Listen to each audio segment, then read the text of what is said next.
Alors, bonjour tout le monde, bienvenue sur ma chaîne.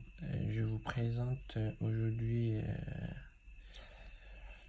le chapitre sur le choix du producteur et formation de l'offre. Alors, ce chapitre, cette partie de la vidéo va faire une présentation générale du chapitre sur le producteur et la formation de l'offre, c'est-à-dire les différentes parties et puis les sous-parties. Et après, cette vidéo va traiter uniquement que le grand 1, parce que le chapitre il est un peu long.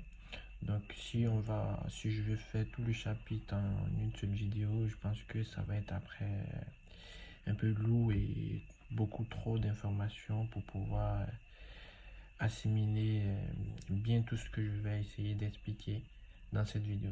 Alors sans plus tarder, je vais essayer ensemble essayer de construire le plan, et comme ça on est tous unanimes et on peut fonctionner ensemble. Alors le chapitre, comme son nom l'indique, c'est le choix du producteur et la formation de l'offre. Alors moi dans cette vidéo je vais pas essayer de dire des choses vraiment, je ne dirais pas inutiles, mais des choses qui vont essayer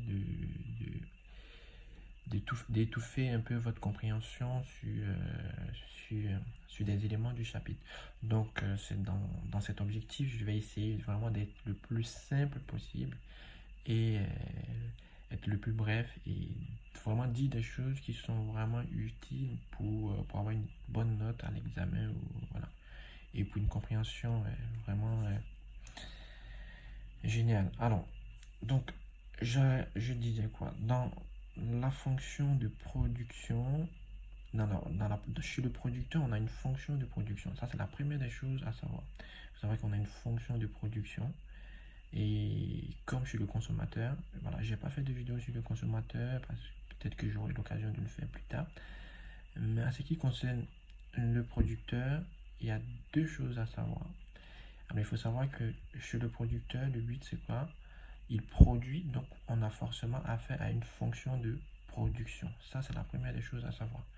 Deuxième chose à savoir, il faut savoir que pour produire, on a besoin de moyens pour produire. Donc il y a un coût, la production a un coût forcément. Donc on ne peut pas produire sans dépenser. Donc il y a un coût à la production. Donc c'est la deuxième chose à savoir chez le producteur.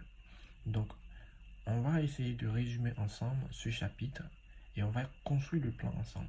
Donc d'abord on va parler en grand 1 la fonction de production. Donc on va parler de la production, de la fonction de production. On va s'intéresser que à la production pour le moment. Et après, on verra le coût de cette production et comment est-ce que l'offre sur le marché euh, fonctionne avec le coût et la production. Donc, en grand 1, nous allons voir le producteur, nous allons voir la fonction de production. Voilà. Nous allons voir la fonction de production dans ce grand 1.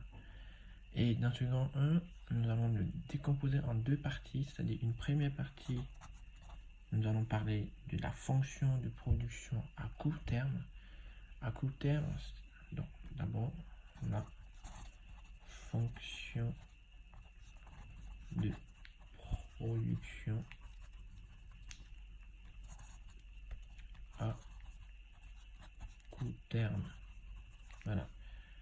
Et dans le 2, nous allons voir la fonction de production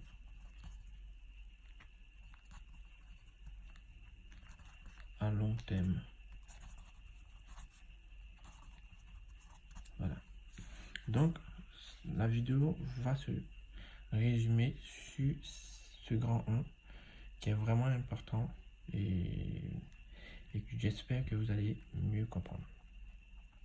Alors, pourquoi tout de suite la fonction de production? J'ai pas essayé de faire une introduction, parler, voilà.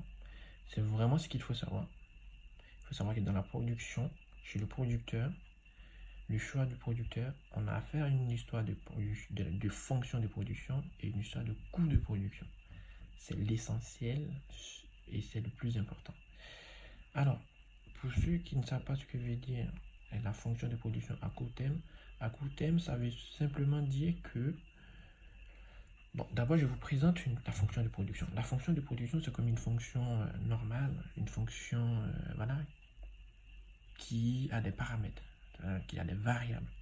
Donc, on va noter déjà que la fonction de production, c'est une fonction qui est caractérisée par une variable capitale et une variable travail, et que c'est cette combinaison de travail et de capital qui va essayer de donner naissance à une fonction, à quelque chose qui va donner une certaine quantité du bien qu'on cherche à produire. Donc, cette fonction, on peut également l'appeler Q comme étant une quantité produite de bien. Ça, c'est la fonction de production. Maintenant, vu que nous sommes à court terme, c'est-à-dire dans le grand 1, on aura à court terme, ce qu'il faut savoir, il faut savoir que le capital est fixe et que le travail varie.